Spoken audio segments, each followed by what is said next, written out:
Un peu la maman du groupe. C'est moi qui range tout. L'idée de départ leur est venue pendant le confinement. Ils se lancent alors dans la construction d'un bateau entièrement recyclé, quelques palettes, des bidons de récup et un manuel de fabrication sur internet. Et voilà leur fière embarcation. C'est Gauthier qui a chapeauté le chantier. C'est la première fois que j'entreprends de construire quelque chose pareil, donc je suis assez content de ce que j'ai fait. Surtout le coffre, c'était extrêmement compliqué vu que c'est le repose là où on met notre dos. La banquette est un peu inclinée à 45 degrés, donc c'était compliqué à faire. Ils devraient naviguer plus de 200 km sur la Loire, mais attention, même en ne parcourant qu'une dizaine de kilomètres par jour, le fleuve Royal est tumultueux. La Loire, de temps en temps, on passe de 2-3 mètres de fond à 20 cm. Donc on doit souvent sortir du radeau. Certains le poussent et donc on s'échange un peu les rôles.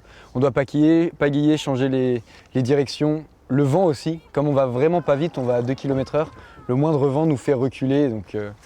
Donc souvent c'est un peu compliqué, il faut toujours regarder, toujours faire attention.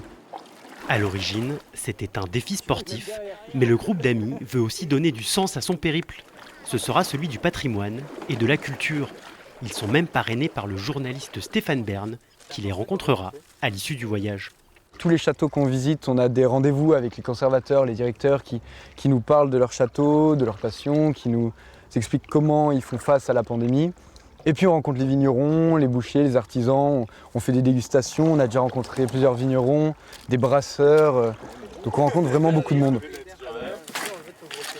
Oui, le couteau. Allez, il est là. Voyager lentement, c'est aussi l'occasion de se faire plaisir en route. Et ça n'est pas fini. Ce soir, les 5 garçons sont reçus par des vignerons.